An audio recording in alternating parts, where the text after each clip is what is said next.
Did you know that the key to a thriving garden might not be exotic flowers, but the native plants already growing in your region? Stick around, because today I'm uncovering how planting native species can create powerful pollinator habitats and supercharge your outdoor space.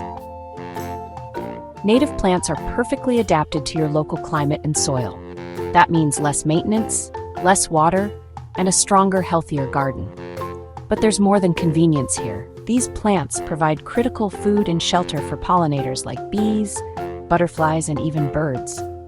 Without these pollinators, your fruits, vegetables, and flowers wouldn't thrive.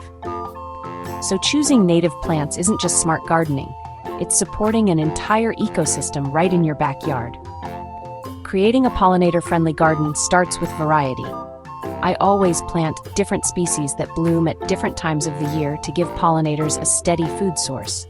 Include flowering shrubs, some native grasses, and even ground cover to keep things interesting. I avoid pesticides whenever possible. These can harm the very insects I want to attract. And don't forget water. A small, shallow dish or bird bath can make your habitat so much more inviting. Over time, these efforts create a self-sustaining environment where pollinators can thrive, and your garden will reward you with more blooms, bigger harvests, and healthier plants. If you've struggled with plants not surviving or low yields, switching to native species can be a game changer. Start small.